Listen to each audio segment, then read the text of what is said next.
You never knew. Countries where girls pay for marriage. Across the globe, the cost of getting married varies widely, shaped by centuries-old traditions, religious beliefs, and social customs. While in many cultures it is the groom or his family who shoulders the majority of marriage expenses, there remain numerous countries and communities where the financial burden falls heavily or even entirely on the bride and her family. This practice, whether in the form of the traditional dowry, home furnishings, or paying for the entire wedding celebration, has deep roots in history. Yet in the modern era, it continues to spark debate over gender equality, economic strain, and the persistence of outdated social norms. South Asia, the stronghold of the dowry system, perhaps nowhere is the practice more entrenched than in South Asia, where the dowry system has persisted for centuries. In India, despite laws like the Dowry Prohibition Act of 1961, dowries remain a deeply embedded social expectation. Traditionally,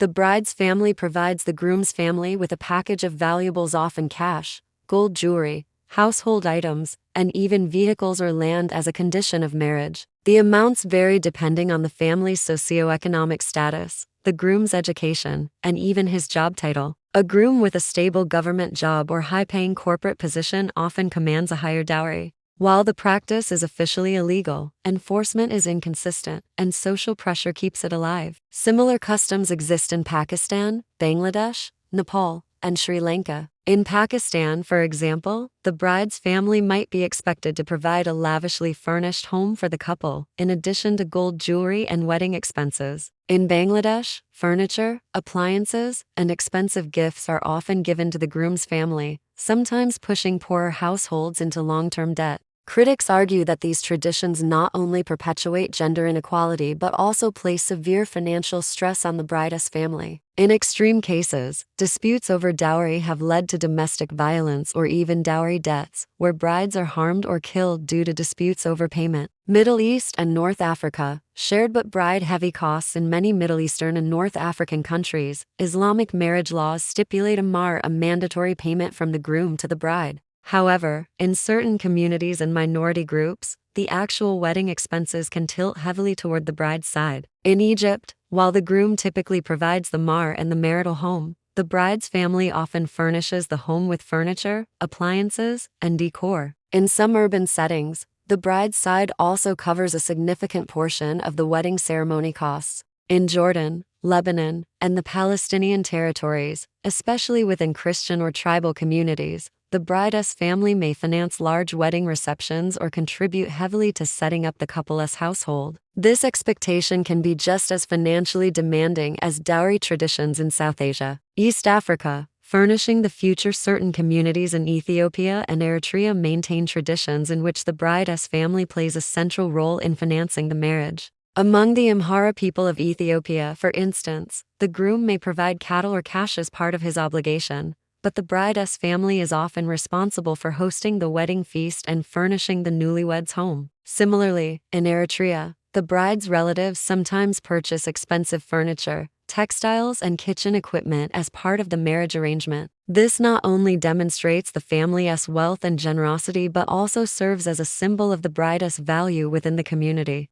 Southeast Asia, blending old traditions with modern trends. In Vietnam, traditions vary widely by region and ethnicity. In some cases, particularly in urban settings, the bride's family pays for the wedding banquet and contributes to the couple's new household. While grooms may still provide a symbolic dowry, the financial outlay for the celebration often comes from the bride's side. In the Philippines, modern weddings often see costs shared between both families, but the bride's relatives typically take the lead in covering the reception, attire, and other arrangements. This is partly a continuation of pre-colonial customs and partly influenced by Spanish-era Catholic traditions that placed emphasis on the bride's presentation and hospitality. Western countries, tradition without obligation. In Western nations such as the United States, United Kingdom, Canada, and Australia, it is no longer a legal or religious requirement for the bride's family to pay for the wedding. Nevertheless, a social tradition persists in which the bride's parents are expected to finance most of the celebration. This custom dates back to European aristocratic practices in which the bride's family provided a dowry or hosted an elaborate feast to showcase their social standing. While modern couples in the West often split expenses or fund their own weddings, surveys suggest that in many cases,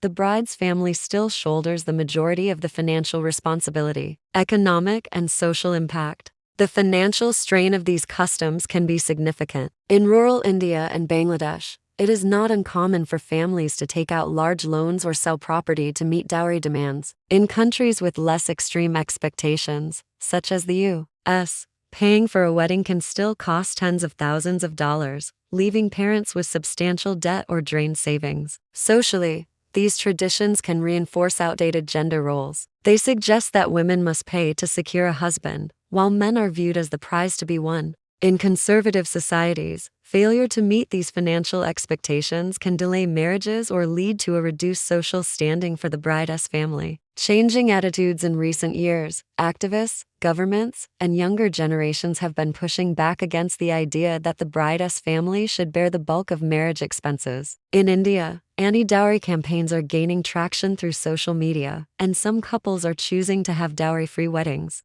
In Pakistan, religious leaders have called for simplified marriage ceremonies to reduce the financial burden on families. In Western countries, more couples are choosing to pay for their own weddings, breaking the generational pattern of relying on the bride's family. In Middle Eastern cities, shared costs between families or even grooms covering most of the wedding are becoming more common. Despite these changes, in many rural or conservative areas, the old customs still dominate. A global debate. The question of who pays for a wedding is no longer just a matter of tradition, as a debate about fairness, gender equality, and economic justice. Supporters of the old customs often argue that these practices are cultural heritage and represent a family's love and investment in their daughter's future. Opponents counter that such traditions perpetuate inequality, create unnecessary financial strain, and in some cases, encourage harmful practices like child marriage or coercive unions. Global migration and cultural exchange are also influencing attitudes. In immigrant communities in Europe and North America, for example, younger generations may blend the customs of their ancestral homeland with the norms of their new country, creating hybrid traditions that spread costs more evenly between families. From South Asian dowries to Western-style wedding bills, the expectation that brides or their families should pay for marriage expenses is a tradition with deep roots and wide reach. While laws, activism, and modern lifestyles are challenging these norms, they continue to persist in many parts of the world. Whether the practice fades away or adapts into a more balanced form will depend on the combined influence of social pressure, economic realities, and the willingness of the next generation to redefine what it means to start a marriage.